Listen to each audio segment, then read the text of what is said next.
Welcome into Steelers Talk. I'm your host, Jack Sperry. The Pittsburgh Steelers moved up their practice from the afternoon to the morning because rain is forecasted in Latrobe this afternoon. So today they had shells on, and it got chippy at Steelers practice. A lot to talk about on today's practice report. But before we get into the content here, today is the final day of July, and it's our last opportunity to once again lap the other AFC North channels here at Chat Sports. Our Browns, Bengals, and Ravens channels have only been able to put up just over 1,100 new subscribers combined this month. We have added over 2,000 new subscribers, and we are only 163 new subscribers away from lapping the rest of the field another time here before the start of August. So if you guys want to click that subscribe button, if you're a new viewer, you haven't clicked that subscribe button yet, and you want to help us embarrass the rest of the AFC North channels here at Chat Sports, click that subscribe button for free, in-depth, and daily Steelers content right here on YouTube. All right, so let's get into my practice notes here, starting with the fact that it was just shells today. No full pads after a fully padded practice yesterday, and the fact that they moved up the practice today. Head coach Mike Tomlin didn't want to get too physical, but it certainly got chippy later in the practice. We'll talk about that later in the show. Then Isaac Seumalo, he has not practiced, all of camp to this point, was back during the individual periods today. He was a limited participant in practices, went through individual drills. Same thing goes for Broderick Jones, who also went through individual drills yesterday as well. But neither of these two guys participated in the team periods today. Dylan Cook was the team's first team left tackle today after Calvin Anderson got the starting nod yesterday during the padded session, and then Spencer Anderson was the starting left guard, just like he has been throughout the start of training camp to this point.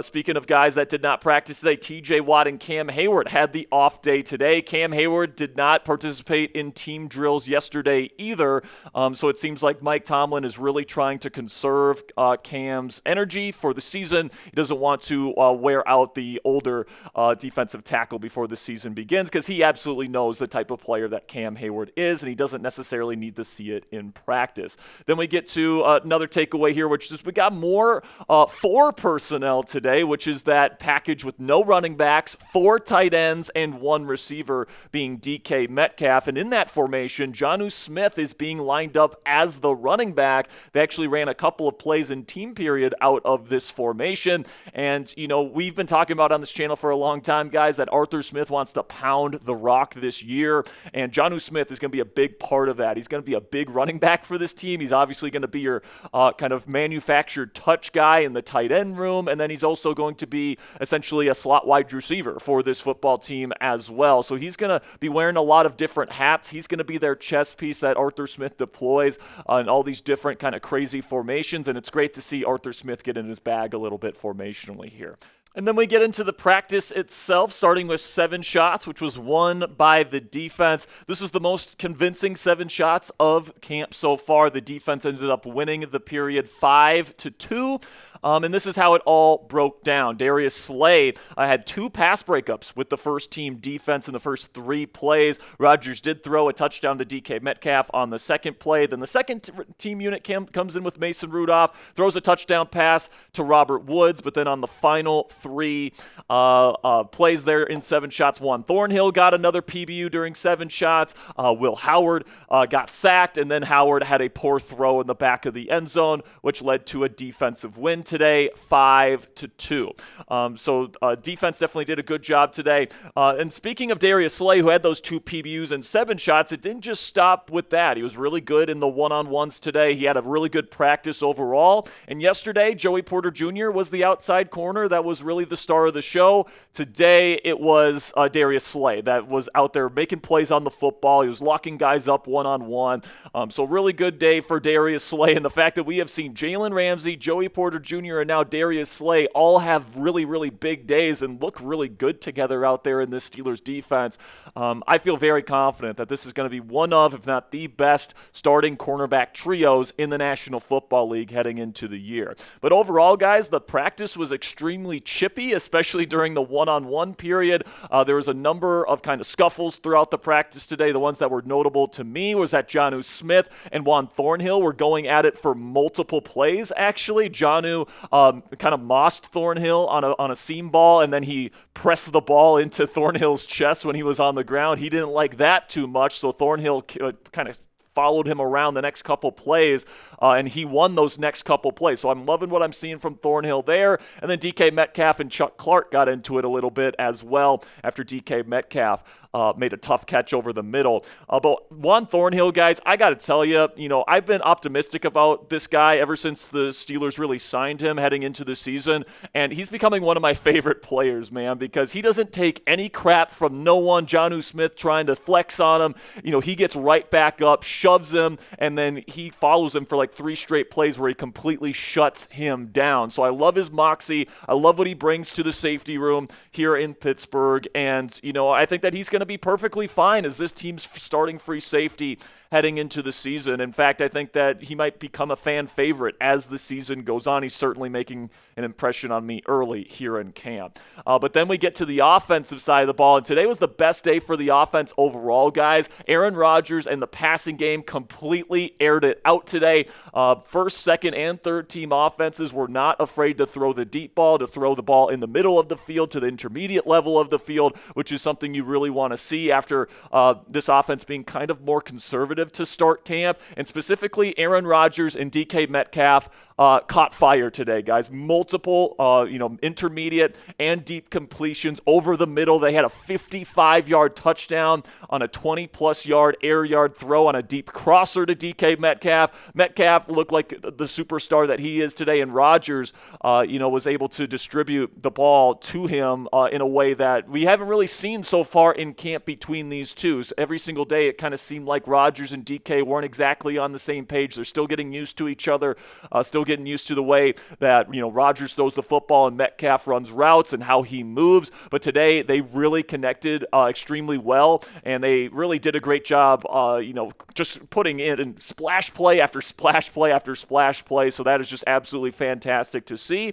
Another receiver that has kind of developed a decent chemistry in these team periods with Aaron Rodgers has been Robert Woods. In fact, I would say right now Woods' connection with Rodgers is far and away better than what Roman Wilson's has been with the four-time NFL MVP to this point in camp. So if you're looking for somebody that's going to be kind of that third starting wide receiver alongside DK Metcalf and Calvin Austin III, honestly, I think Robert Woods is winning that battle as we speak right now.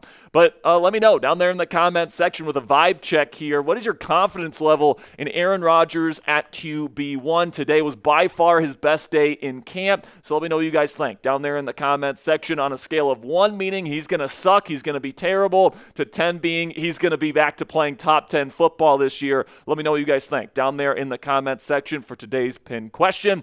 In just a second here, I'm going to tell you about our sponsor today at Fanatics. And while I'm talking about Fanatics today, let me know your confidence level in QB1 down there in the comments. And with that, let's have a word from our sponsor here at Fanatics, where you guys can get your very own Aaron Rodgers Steelers jersey at a great price when you go to chatsports.com/AR8. That is our special link that's down there in the comments and description of today's show. And if you guys click that link and you make a purchase, we actually get part of the proceeds here at Steelers Talk. So if you want to help out the channel and you want to get your Aaron Rodgers jersey for the season, you guys can go to chatsports.com/AR8 and make your purchase today. Now, Roman Wilson had his best day of camp as well, and he actually mossed Joey Porter Jr. in the one-on-one period today for an incredible touchdown reception. It was the catch of camp to this point. So it was really good to see Roman out there. And with the second team unit, with Mason Rudolph throwing him the football, he had some nice splash plays today as well. So to see him have a couple of deep receptions and really show off his skill set as a deep threat in this offense, even if it was with the second team unit today, that is something that you really want to see from Roman. And, it's just positive momentum. You wanted to see some positive momentum from Roman because the start of camp just frankly was so quiet for him.